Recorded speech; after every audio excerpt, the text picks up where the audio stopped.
Good evening, everybody. My name is Alistair Mullins, and I'm one of the assistant principals here at Uxbridge College. I'd like to welcome you to this HE funding event, and it's run by our careers guidance team. You will have noticed that we are recording this event, and we would ask that you put any questions that you have in the chat, and we'll try and pick these up at the end of the event. You will also know that your mics and your cameras are, we've switched them off to start off with. Before we get underway for the event, I'd like to remind you of some of the support that's available in the college for students if they still need help with their university offer or university choices. So the first thing I'd like to mention is if students have no offers or are not happy with the offer that they have, we can advise the students about UCAS Extra and how to get an offer in place before the summer. If students don't get the grades that they had hoped for in the summer or do better than expected, we can also advise students about clearing. Finally, I'd like to mention that we also run a range of HE courses at the college here, which lead to HNC and HND qualifications. And students often top these up followed by 1 year at university. So they do 2 years at college, followed by 1 year at university, and this would lead to a full degree. Many of our HE courses are run through our prestigious Institute of Technology, which is one of 12 in the country. And the HNC, HND route to a degree is a more cost-effective way compared to 3 years at university to get a degree. So without further ado, I'd again like to say welcome to the event, and I'll hand you over to my colleague, Kieran Rami. Thank you, Alistair. First of all, again, welcome to this event. This session is being run by our wonderful college careers team, which is highly experienced and will be available to sort of support you throughout the whole application process, whether that's to do with funding or whether that's to do with the actual UCAS application. Today, we're going to cover funding for higher education, or subtitle is everything you ever wanted to know about student finance but didn't know who to ask. And we've got a range of experts here to answer any questions. So we've got Afshin, who will be talking about eligibility and immigration status and how that impacts on the application process. We've got Dorothy, who will be talking about additional funding available, especially the disabled student allowance. Okay. Now we've got a number of slides to go through, and what we'll be doing is we'll be putting up both the slides and the recording on the college website, so you have something to refer back to. So what we're going to cover, we're going to cover the loan types, the different types of loans that you can get, how you can support your child's application, repayment, eligibility, specifically around EU nationals, and the extra financial support that's available. So first thing, loan types. And one of the things I hear so often is, how am I going to be able to pay this debt? You know, there's a lot of headlines about students having £50,000 worth of debt after 3 years, and the debt is getting bigger. How the hell am I going to be able to pay for this? You know, both parents and students are really concerned about that. And it's a legitimate question. And what I can say is that hopefully after this session, you know, there will be some way of, you know, allaying your fears about how you're going to pay for this debt. And also, there's some recent statistics that were published only not too long ago, and it shows that the graduate employment rate is 86%. So 86% of people who have a degree get a job, and of those 86%, 66% are in highly skilled STEM-related employment. The average salary is £35,000 a year, which is £9,500 more than someone without a degree. And so that's quite important. So the potential is that if you're a graduate, someone with a degree, you will earn £9,500 per year more than someone who hasn't got a degree. So that hopefully will help with some of the payment side of things. Just very quickly before I get, there are two types of loans to for studying. There's something called the Advanced Learner Loan, and there's the Student Finance for Undergraduate. They're both administered by the same organization. It is really important that you apply for the Student Finance for Undergraduate, and do not apply for the Advanced Learner Loan. The Advanced Learner Loan is for people studying at FE College. The Student Finance for Undergraduate is for people who want to study degree level courses. And we've had a number of students who've made the wrong application, which then gets into a lot of difficulties. So what is the support package available to you? The support package is that we've got the tuition fee loan, we've got something called the maintenance loan, and there's the extra support. And together that makes the support package. And throughout this presentation, I'll be referring to two companies. There's the Student Finance England. They're the ones who deal with the allocation of the loans and the student application. And there's the Student Loan Company, which deal with the repayment once you've graduated. So I'll be referring to Student Finance England, SFE, and the Student Loan Company, SLC, during this presentation. So generally speaking, there's two types of loan. There's a tuition fee loan, which is paid directly to the university and is used for teaching and facilities. And it is currently £9,250 a year. Every eligible student will receive it. There's no question about it. If you're eligible, you will get the money. And it's repaid after you leave your university. There is a maintenance loan, and this could be used for accommodation, transport, food, etc. And this is means tested, so it depends on household income. This is paid to the student in 3 installments, beginning of each term, and again it is repaid after you leave your university. And we'll be looking at each of these elements in detail. Just something, if you're going to a private university, a private provider, a private college, the maximum amount of loan you can get for tuition fee is £6,165. Now, this might cover the cost of the course. If it doesn't, you will have to make up the difference.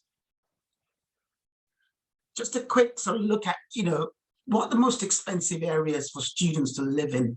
And what we're looking here at is that clearly, as you would expect, London is quite expensive, and the green areas are relatively cheap, although still very expensive. It's £751. It's around Liverpool, Preston, Merseyside area. And the survey shows that the large chunk of money that students spend on goes on rent and on groceries, etc. So students have a lot of commitments, and transport is a big factor as well, particularly if you're living in London. You may have to use the underground or buses. If you're living outside London, you might have a lot of traveling to do. So there's a lot of costs that students need to look at, need to budget on. As I said, the tuition fee loan is guaranteed. There's no quibble about it. As long as you're eligible, it is guaranteed to you. Let's look at the maintenance loan in much more detail here. The maintenance loan, there are 3 rates for it. And there's those living at home. There's a rate for people studying outside London. And there's a rate for people studying in London, but not living at home. And for each of this, there is a maximum and a minimum. So those are students living at home. The maximum you can get is £8,171 per year. And the minimum, if you don't declare any income, is £3,597. The difference is means tested. The 4,574 is means tested. And we'll look at the means tested aspect a little bit later on. So if you're studying outside London, say if you go to Coventry, Liverpool, etc., the maximum you get is 9,706. The minimum you'll get 4,524, with 5,108 being means tested. And then if you're studying in London but not living at home, classic example is Brunel University, who guarantee accommodation for all of their first year students. The maximum you'll get is 12,667 with a minimum of 6,308, and the difference being means tested. So those are the rates for people starting in September, this coming September. Now, how to support the application and the means tested aspect. First of all, there's an issue of age. So if a student is under 25 and financially depend on at least one parent, they will look at the household income, they'll look at the parents' income, and they will take a combined parents' income. If the student is under 25, but not financially dependent on the parents, they have to show that the student has financially supported themselves for 3 years or more, or have been married or living in a civil partnership, or that they might be in care, or they're estranged student. And there's a particular definition, which again will come on later, but what it means to be estranged. If you're 25, you'll be counted as an independent student and will take your income into account. So in terms of supporting a child's application, the first step is for the student to create an account on the Student Finance England website, and they will make an application, and they will then put the parents' or guardian's email address in. Once that is done, kind of thing, you will get, as parents and guardians, you will get an email to sort of create your own account and put in your financial information on there. And after that, once the application is sent off, it takes about 6 to 8 weeks to make a decision, and you will get notification via email of their decision in terms of how much will you get, or if they need more information. It is important that the Student Finance England want information, your income, based on the tax year 2020, 2021, so the last tax year kind of thing. But if you feel that the income you earned in 2020, 2021 is not a fair reflection, particularly if it's going to drop by 15%, you can talk to the Student Finance England and they will make adjustments. In terms of the household income contribution, they will look at the parents, depending on the parents' income, they will decide how much maintenance loan you will get. And they will take into account a whole range of things, but they will make allowance of, if you got any younger siblings, they will make an allowance of £1,130. Or if any of the parents or guardians themselves are studying, they will make allowance for that. In terms of if the parents are separated, the Student Finance England will need to see evidence. And here's a list of things that you might need to show, decree nisi, decree absolute, a signed affidavit, a statutory declaration, or a most recent council tax bill with acceptable discount for a single parent. So this is really important that you have these documents available to show to Student Finance England. In terms of a household income, they would want to see things like the P60 or P60U, P45, P11D, if you're self-employed, self-assessed tax returns, or 2 months payslip, particularly the last 2 weeks of the financial year, or a letter from an accountant. Or if you are not working and you're getting benefits, then a letter from the Job Centre Plus confirming the total taxable benefits you received. Now, not all benefits are taxable. There are some that don't count as taxable. There are some that are taxable. And here's a list of benefits that Student Finance England regard as being taxable. So bereavement allowance, carers allowance, contribution-based employment support allowance, incapacity benefits, JSA, state pension, etc. So again, you will need to show evidence of this. The identity, the student has to prove their identity, and this is really important. And the best way to show that, if you're a UK national, the best way to show that is the UK passport. You don't need to send the passport in, you just type in the passport number and they will sort of marry up the information. If you haven't got a passport, then a UK birth certificate. I would advise that if you haven't got a passport and you're a UK national, you should get one, because even when you apply for jobs, or you will need to prove your identity, you need to prove your status. If you haven't got a passport, please do apply for one. If you're an EU national, again, you will need a share code to prove your immigration status, and my colleague Afshin will talk a little bit more about this aspect. Or you will need to see that they will need to see the original EU passport, national identity card, or a Republic of Ireland passport card. If you're not from the EU, EEA, and you're not a UK national, then you may still be eligible, but you will need to show your non-UK passport, as well as your right to stay in the UK. So in terms of student loans, your student loan is made up your tuition fee loan, which is 9,250, plus your maintenance loan. So example is, if you're living at home, you'll get the 9,250 tuition fee. You may get the maximum 8,171, and this will mean your total loan per year is £17,421. You times that by 3, and that will be your total student loan. Looking at the repayment side, there have been some significant changes on the repayment side. But the first thing I have to say is that paying back a student loan is not like any other loan. When you take out a student loan, it does not affect your credit rating whatsoever.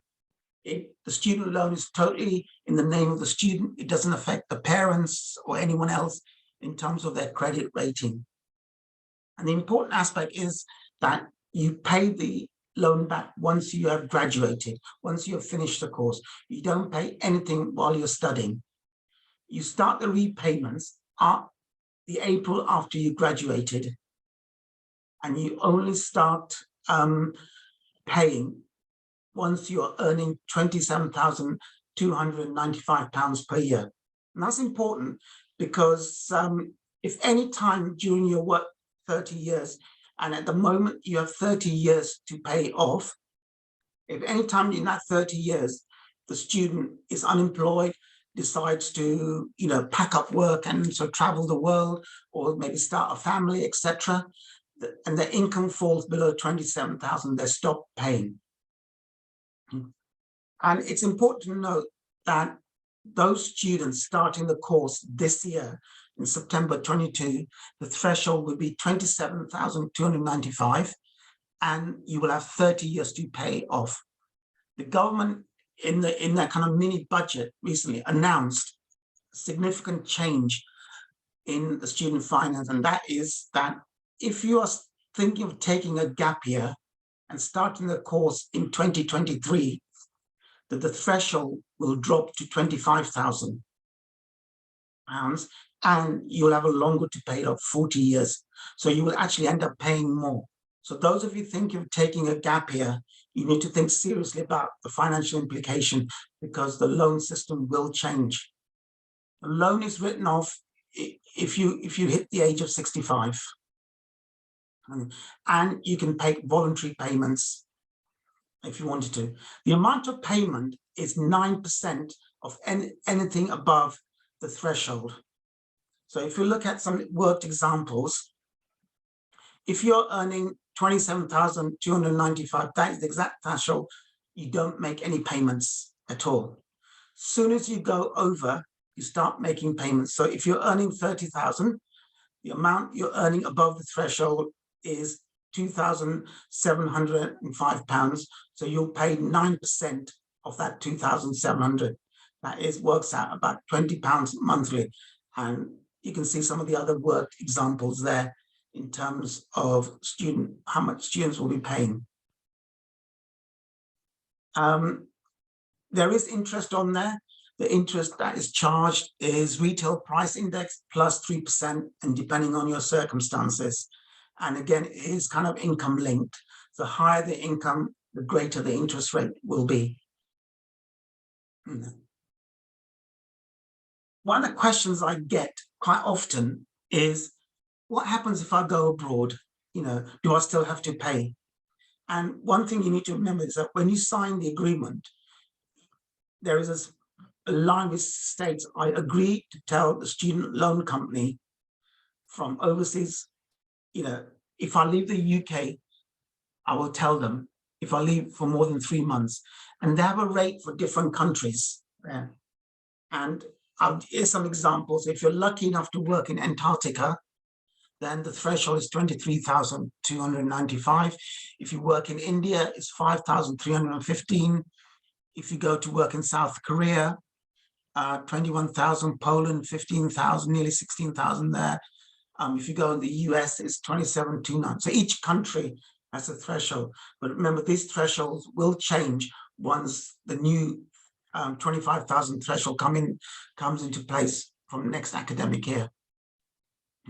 It is important that you know, if you are going abroad, you must tell Student Finance England and the student loan company. Not by going abroad, I don't mean but going on holiday or anything like that, but if you're going for more than 3 months. The other question I get asked quite a lot is, what happens if I drop out? If you do drop out, then you are liable for the student loan that you've taken out. So if you drop out at the end of the first year, you'll be liable for that 1 year that you studied. You won't be liable for the whole 3 years. So I've very quickly covered the aspects of the student loan. And again, I'll be happy to take questions at the end about it. But we're going to move into something really important around eligibility. And this is something which can really complicate things. And I'm going to hand over to my colleague Afshin to take over the eligibility side. Thank you, Kieran. Over to you, Afshin. Yeah, thanks, Kieran. So I'll take you through eligibility for student finance, mainly covering UK-based students, EU students, and the rest of the world. So whether you qualify for student finance depends on the university or college that you're applying to. That's the first basis. Most, I think almost all courses that are available through UCAS that are level 4 and above are eligible for student finance. Also depends on whether you've studied a course of higher education before. That can also play into whether you're eligible or not. But for most people here, I think this will be your first degree or HNC or HND that you're applying for. So again, doesn't really apply here. But importantly, I'll talk about nationality and residency status because that can have an impact on a student's eligibility for student finance. So your nationality, residency status, and address history may affect whether you if you can apply for the funding. You may be able to get funding for both tuition fee and living costs, which we'll call full support. Some students may be eligible only for tuition fees, the tuition fee loan, and not the living cost loan. And I'll identify which students that are only eligible for the tuition fees loan. I'll specify that. So who's eligible for full support? To apply for the full support, you must have been living in the UK for 3 years before starting your course. The important date to assess that start date, of course, is the 1st of September 2022. So if your course starts a little bit after September or in the beginning of October, the assessment date for that 3-year period is the 1st of September. So essentially, for these purposes, you have to be resident in the UK since the 1st of September 2019. If you're a resident before that date and living in the UK, then you fit into that category. England must be your home, and you must be living and working, sorry, not working, but you must be living in England. And you must be one of the following: either a UK national or an Irish national, or you can be settled under the EU settlement scheme. That is both if you're an EU national or a family member of an EU national, as long as you've got settled status, or you can be somebody that has got or been granted indefinite leave to remain in the UK. There are also other categories that, sorry, if you can just go back quickly. There are also other categories that could make you eligible for full support. The most prominent two I can think of at the moment are students who are refugees and their family members. They are eligible for full support, and students that have got long-term residency in the UK but might not have permanent status. So that's for students who have got limited leave to remain and have lived in the UK for over half of their life. They are also eligible for full support. Any questions on that, come to see us in the Careers Centre, and we can be happy to answer any further questions about eligibility on that. So for EU nationals, I mentioned before about settled status. Some of you on here or your children may have pre-settled status. So I just wanted to quickly identify the differences between the two. You're eligible for the settlement scheme as a whole if you or your family member has arrived in the EU before the 31st of December. You can apply for the settled or pre-settled status under the EU settlement scheme. You should have applied no later than 30th of June 2021, but the government has extended the scheme to a later deadline. They haven't specified when you can apply up until, but you have to have reasonable grounds for not applying by the 30th of June. So as long as you can prove reasonable grounds for why you did not apply after the 30th of June, that's okay. Settled status is granted to those people that have a continuous 5 years residency, known as continuous residency in the UK, and we're living, ignore that bit, sorry. And then a pre-settled is for students that have less than 5 years residency in the UK.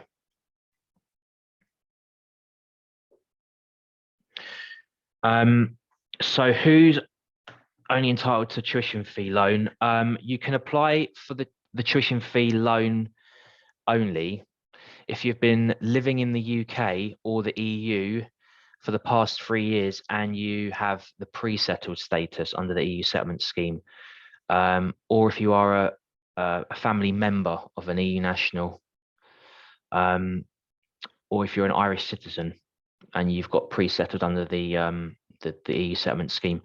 So for students who have less than who have not got settled status and only have pre-settled, you may be entitled to the tuition fee loan only if you've have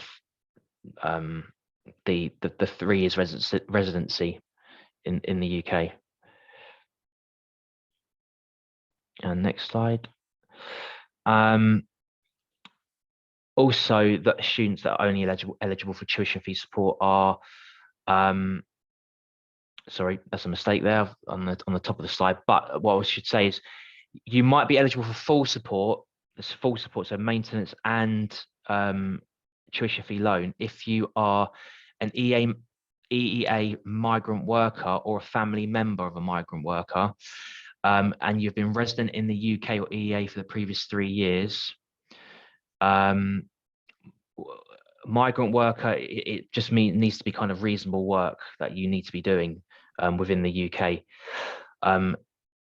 You could be eligible for full support, but throughout the time you're at university, your migrant worker status must be maintained throughout the course. So if you lose that worker status or your parent loses that worker status, you may no longer be eligible for the full support, for the tuition, for the maintenance support under this category.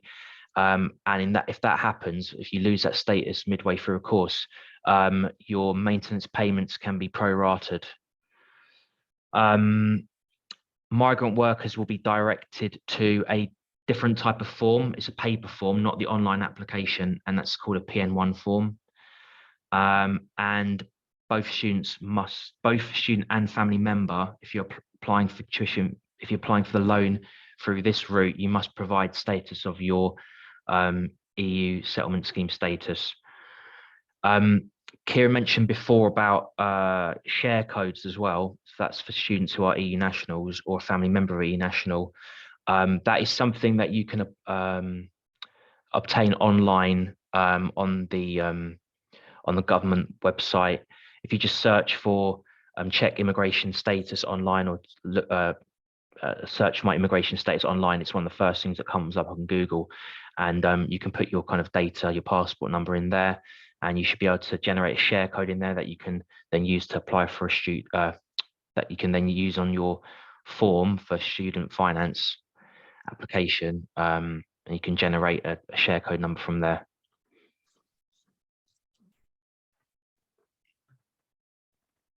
And that's me. Back to Kieran. Okay, thanks, Vash. The eligibility is a very complicated issue, and if you've got any queries, please come and see us, come and see Afshin, because if you put down the wrong information, then it could impact on how much money you get, if at all, kind of thing. So it is a complicated issue, and if there's any question, please do come and see us. In terms of the key message, apply early. Apply early. The student finance portal is now open. You do need to make the application. If you apply early, then your loan will be available ready from day one. You don't need to confirm a place at university or college to apply. You can just put down what you think you might be going to, and then you can change the choices later if required. The date of application is 20th, the deadline rather is the 20th of May 22. If you apply by that deadline, you're more or less guaranteed, if there's no complications, that you'll get your loan and your money in your account on the day you start your course. You can apply after that, but given the volume of applications that Student Finance England get, it will be late. So you may not have any money initially. Kieran, can I ask a quick question along the lines of the applications? Just a question that's come through for us. Do you make one application for the 3 years of study, or is it one application per year? That's a really good question. It's one application per year, although the second and third year is not as detailed as that, but you do need, the parents and guardians do need to provide financial information every year. Thank you.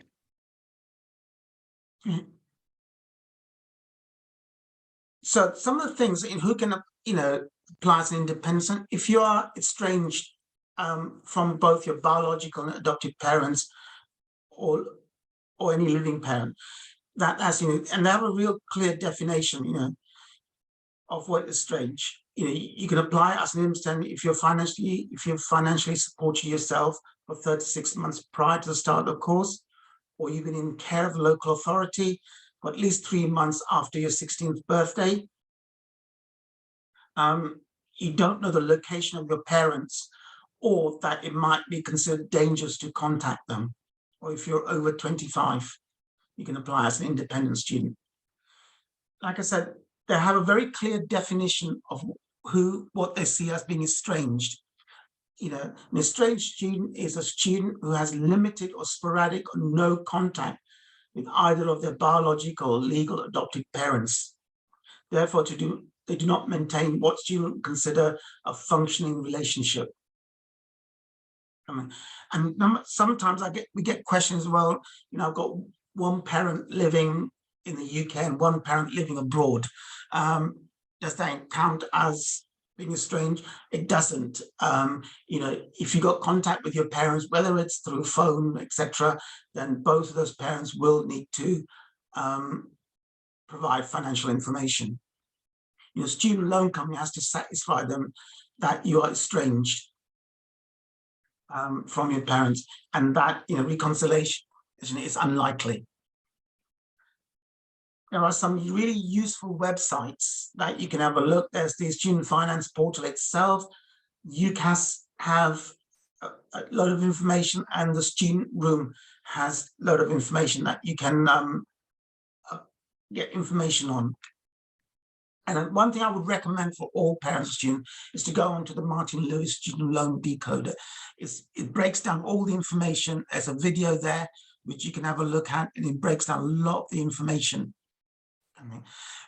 We've talked about the student loan, the maintenance loan, and the tuition fee loan. We've talked about eligibility.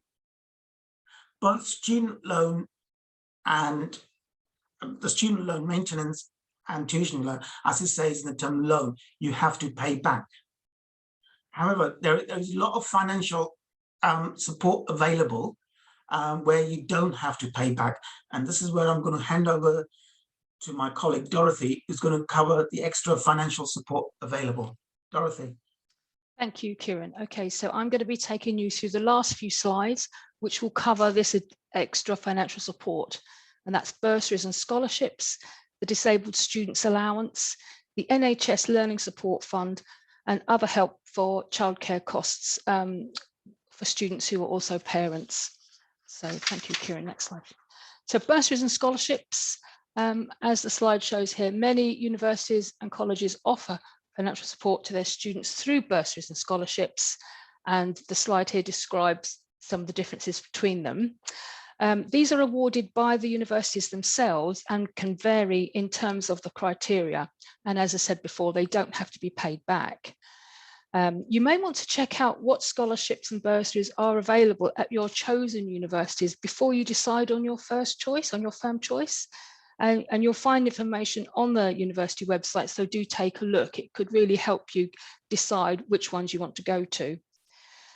Just a point on the bursaries there. So if you are eligible for the maximum maintenance loan, you could well be eligible for a bursary. So on the student finance form, please do tick the box to consent to share information with your chosen universities, and you will be automatically considered for the income-based bursaries. So for those ones, you might not even have to apply. So here's an example of some of the bursaries and scholarships that we've just got an example of here, and you can see the variety of them. So for example, at Brunel, if you have a family member who's a student or a member of staff, you would get an automatic 10% discount.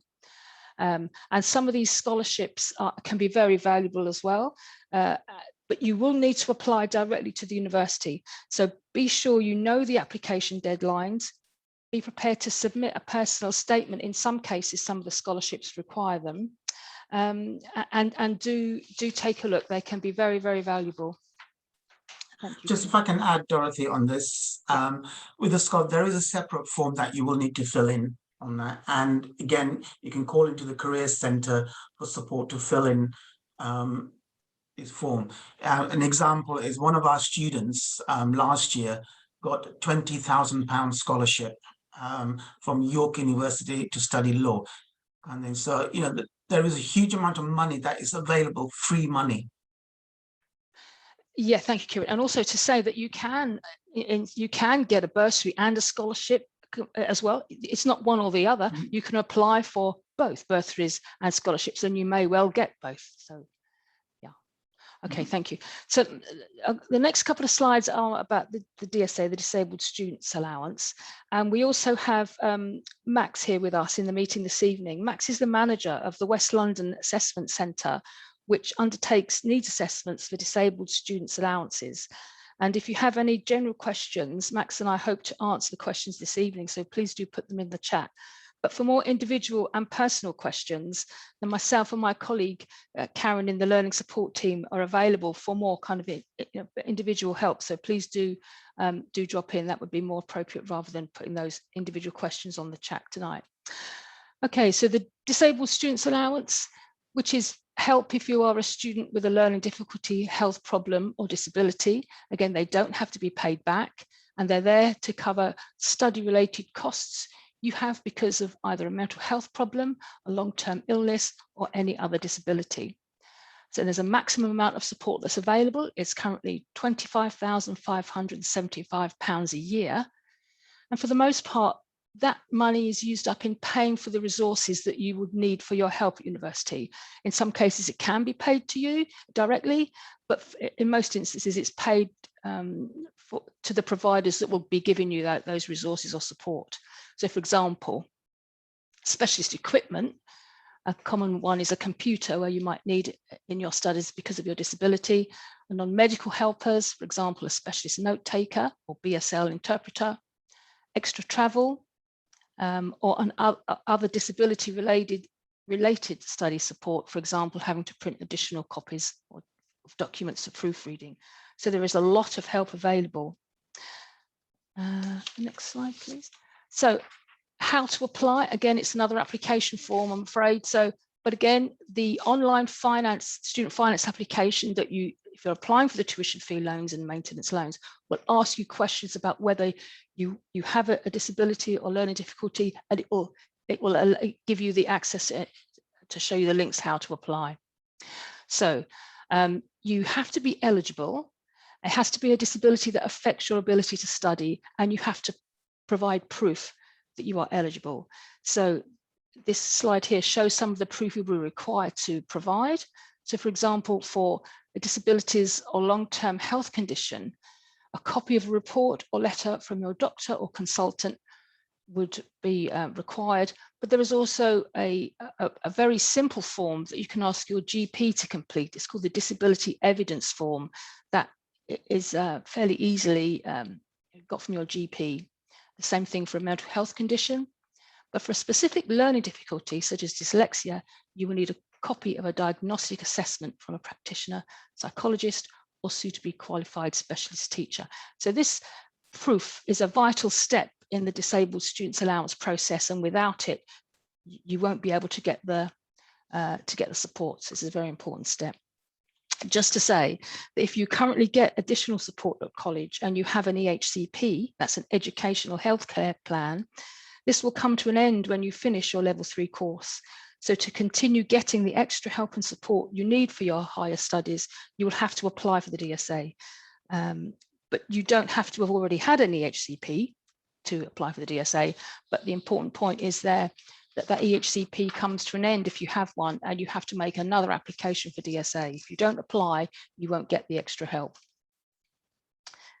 Okay, could I have the next slide, please? So how to apply? If you're only applying for DSA and for no other type of finance, which could be the case, then there is a paper form to complete. Otherwise, it's part of your online application through student finance. You don't have to have a confirmed university place to apply for DSA. In fact, it's best to apply as early as possible. And that's because the process can take 14 weeks. So there is quite a few steps involved. So the earlier you apply, the better. And once you have provided proof of your impairment, condition, or learning difference, the next step will be to attend a needs assessment appointment that goes through what your needs are and what resources and help would need to be put in place in time for you starting your course.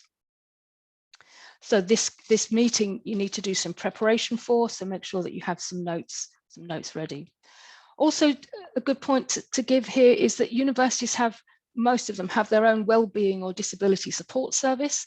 So do contact them and get to know if there is any additional help or support they can give, because again, that could make a decision as to which university you want to go to, because they do vary. Are there any questions about the DSA so far?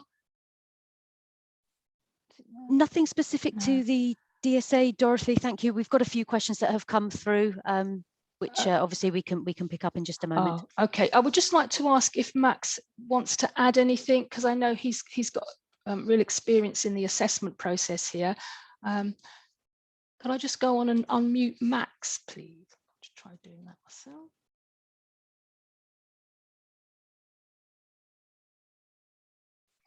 Max, I'm just going to unmute you now. Has that worked? Yeah, I think. Oh, can you hear me? Max. Yes, hi, we can hear you.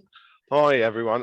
No, Dorothy, I think you've done a fantastic job in conveying hey, great. yeah, the disabled student allowance and how to apply, etc. Okay. Maybe just to quickly mention that support for disabled students comes from two sources, really. So one is the Disabled Student Allowance, and the other is through the university themselves, in terms of reasonable adjustments.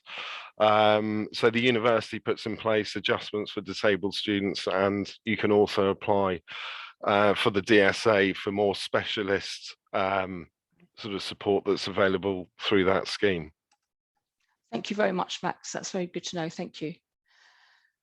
Okay, so now we're going on to the NHS Learning Support Fund. So again, this is additional help available if you are going to be a student on these specific courses, NHS related courses, as there's a list of them here. Right, and I also know that there are some social work bursaries available for some approved courses for social work, not all of them, but some of them are. But there's a list here. So if you are applying for one of these courses, then the NHS Learning Support Fund is available. All right, and that consists of a training grant, again, a non-means tested grant of £5,000 each academic year. And there's also additional help, an additional £1,000 available for these specific courses. That's mental health, nursing, learning disability nursing, radiography, prosthetics and orthotics and podiatry.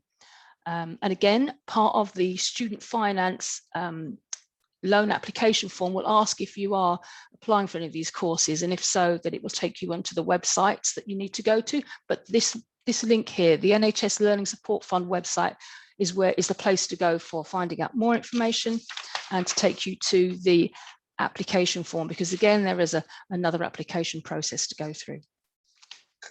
Okay, so that's the NHS fund. What other extra help is there?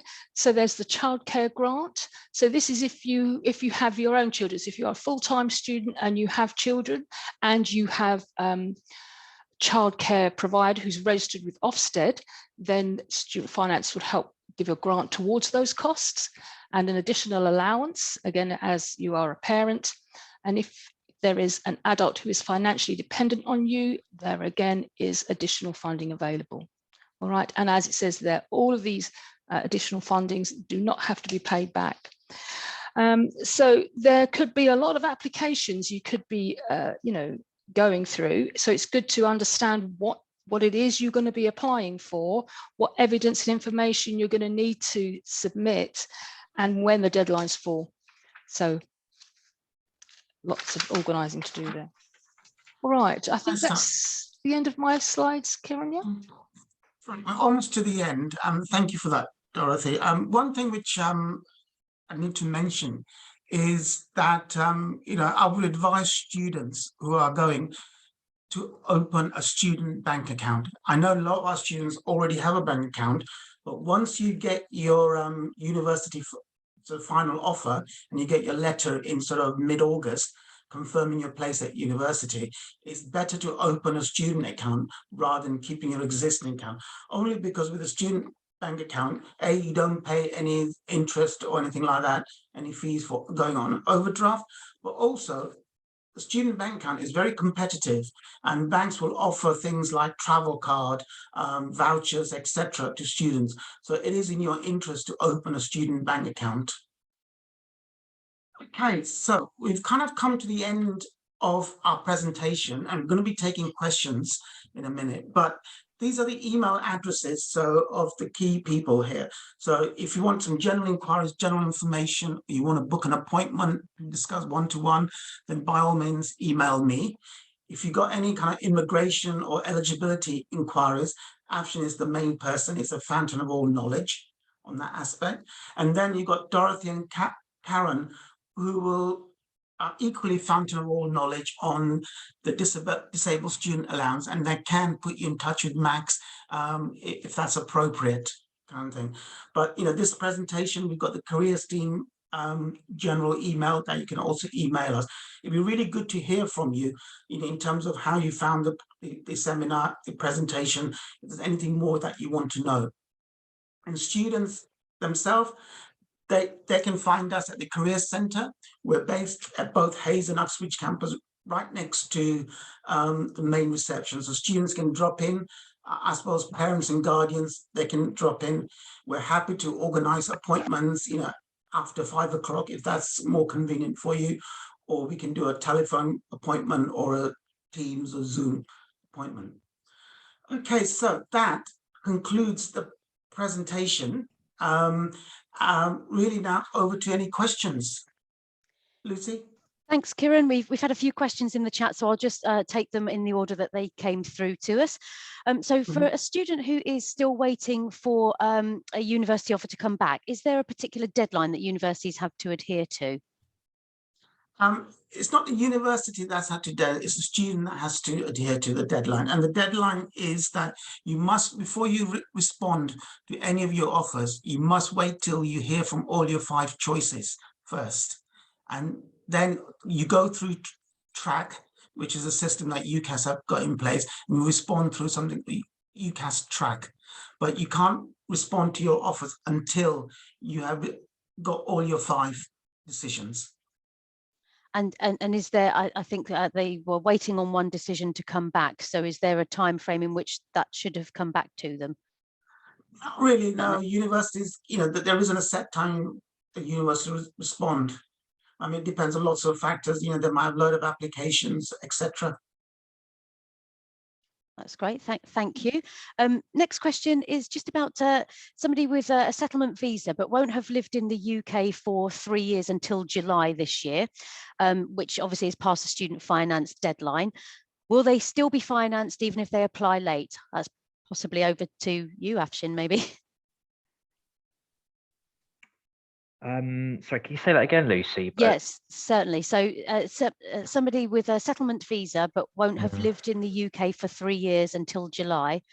Obviously, the July is past the application deadline for the student finance. So would the student still be financed even if he applies late?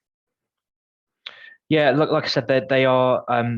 I think that deadline that they set, that is for purposes of obtaining the confirmation of your loan before your course starts, but you can still apply late. It's just that loan might come through afterwards. In terms of the assessment date, like I said, they're looking at the 1st of September. So if that person has been resident in the UK for 3 years by the 1st of September 2022, then they would be eligible. Thank you. If they had settled status and they were resident for 3 years, yeah. That's great, thank you. Question just on the interest rates on the student loans. Are they a fixed rate? What is the rate? Is it a fixed rate? Is it a tracker rate? And supplementary to that, if you were to pay off a loan within 8 to 9 months, would you be charged a full year's interest? That's an interesting. I mean, the rate, it's a bit like a tracker rate kind of. The rate is our retail price index plus up to 3% on top of that. So it varies depending on what the rate of inflation is. And if you pay back early, then you know you won't be charged a full year's interest. You'll only be charged what you've sort of taken the money out for, the length of time you've taken the money out for. Thank you, Kieran. Next question, just what are the exceptions to not receive a bursary or a scholarship, and can you apply for those on the student finance form? Dorothy, did you want to pick that one up? You apply, well, okay, so a couple of things to say. Don't forget, if you tick that box on the student finance form that says you consent to share your details with universities, then some of those bursaries that are based on your household income, you'll be automatically considered for. But what I would say is go to the university websites that you're interested in and have a look to see what the criteria are and what the process is. So for most scholarships, you have to apply directly to the university. It's a separate application to the university. All right. So some of the bursaries, yes, you may be automatically entered for if you tick that box on the form, but check the university websites themselves to see what those particular requirements are. What was the other part of the question? Was another part of the Bear question? with me. It was, oh, can we apply? What were the exceptions, and can they apply on the student finance form? So just tick that box that says I want to share my details with the universities, and some you'll be automatically considered for. But go to the universities you're interested in, see what they're offering, and then for the most part you'd have to apply directly to the unis. Certainly for the scholarships you do. What are the exceptions? Well, you mean what are the criteria? Well, that depends so much on it can depend between university, between scholarship to scholarship. So do the research on the websites. Go to the open days as well to those universities and find out more that way. All right. I mean, I'm just going to add to that. You know, there are deadlines to those bursaries and scholarship. And again, the website will tell you what the deadlines for it. In some instances, they will say that you have to make the university their first choice to be eligible for applying for their scholarship or bursary. Lovely, thank you. Next question is just about who can a parent approach to help their child apply for student finance. Kieran, it might be worth popping that last slide back on, because that's got the contact details as well, because obviously I know that the team who are here today will all be very helpful. Yeah, I will put that slide back on. And then obviously you can get in touch with any of the team who will then be able to assist. And let me just find it. Thank you, Kieran. And whilst you're looking for, can you see this slide? Can see only, yeah, if you just scroll down to your last slide, and then that's it. That's great. Thank you. And the next question, any tips to try and get an offer if somebody hasn't already had an offer yet already? An offer for a place on a course, or that, yes, as I understand it. Do add into the chat if that's not quite what you mean. But yeah, I think it's for the course. Yes, that's correct. Yeah, they've confirmed. There isn't any tip, because once the UCAS application form is gone to the university, there's not a lot we can do in terms. It's just a bit of a waiting game, I'm afraid, as to when the universities apply. But again, you know, don't be pressurized to make a response to the universities. You must wait till you get all your 5 responses.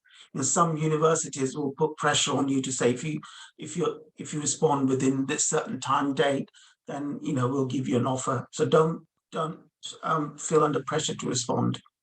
If you get any kind of pressure from university to respond, do come and see me, because that's not right. They shouldn't be putting pressure on you to respond. Lovely, thank you for that. Is there a deadline for the disabled student allowance applications? There's a recommendation that you apply by the end of May. So there is no deadline. You can well, let's just say you can apply up to 9 months after you start the course. So you could start in September and actually think, actually, I really need some help. I haven't applied. That's okay. You can apply at that point. You have until 9 months after your course starts at university to make the application. So that's the end deadline. But we recommend, you know, apply by this year, by this May, to get things in place by the time the course starts in September. Lovely, thank you. Still got a few more, team. Thank you very much for fielding the questions and answering them so well. Next one, can international students get a student loan?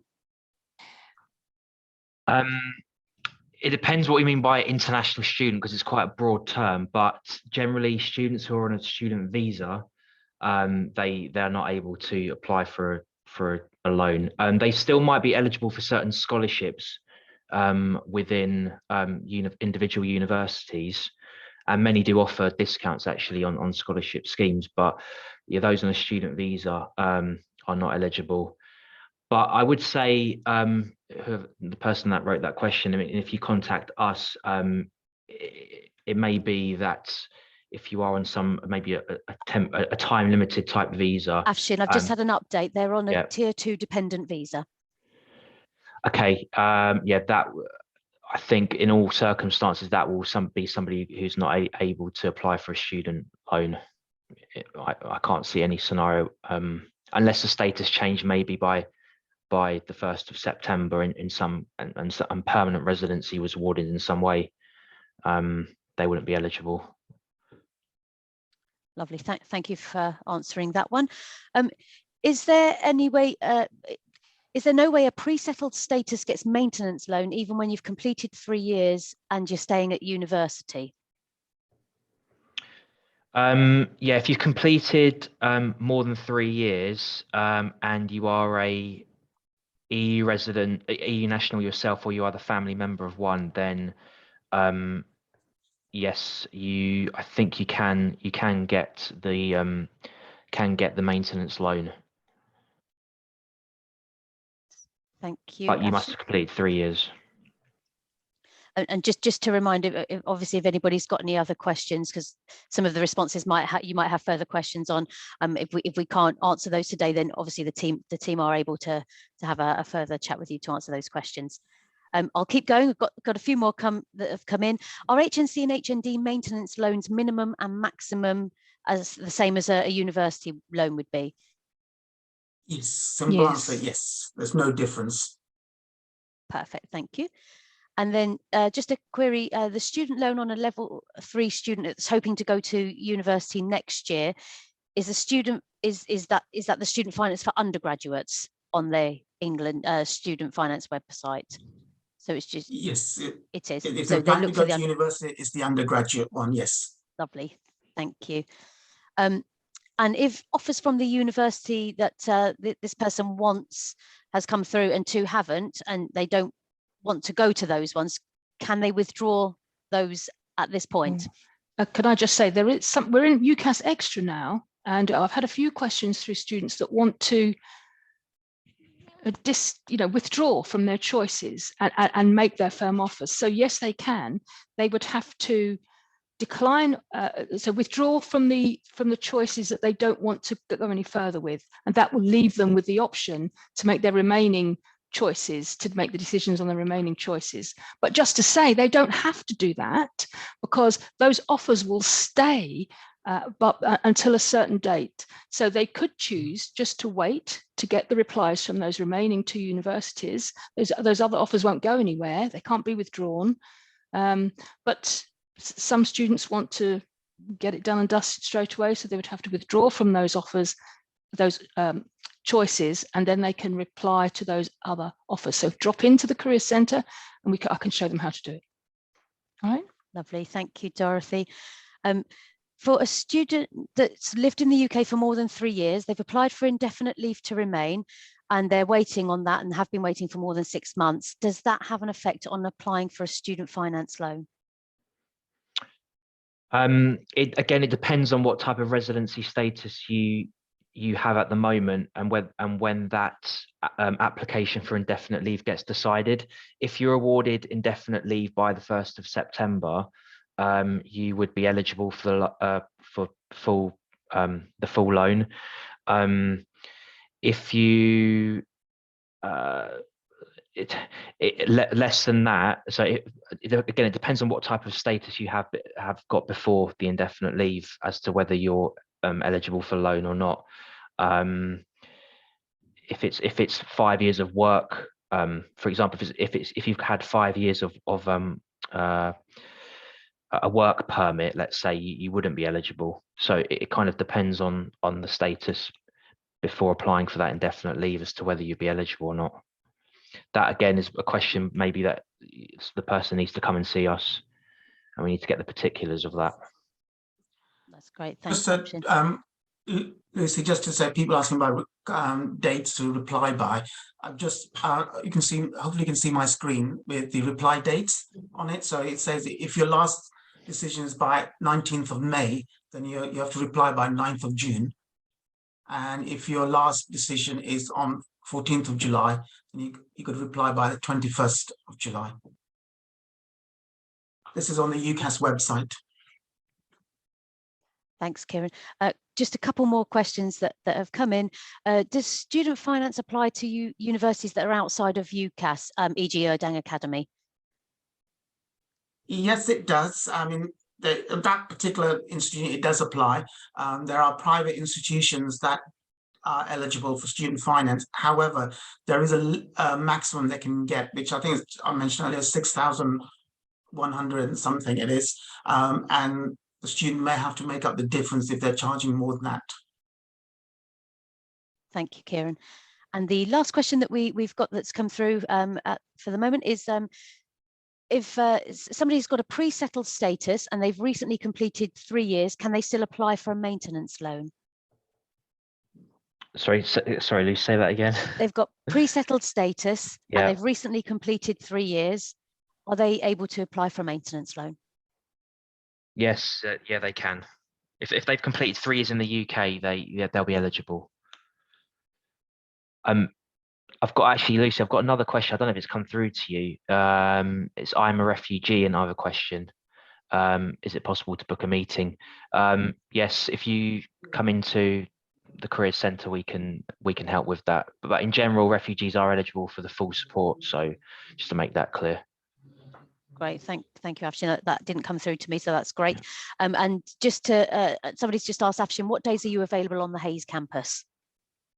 You have to book individually with me. If you put my details up on there, just email me directly. I can arrange a meeting at Hayes or through Zoom. The quickest way to contact me is international@hcuc.ac.uk. And I'll just I'll pop that into the person who's asked the questions. I'll just reply back to you to give you that detail. Okay. And no, one other has just come in. If you've completed 3 years on the 25th of June, can you apply for a maintenance loan? Again, it depends on the status that you've got.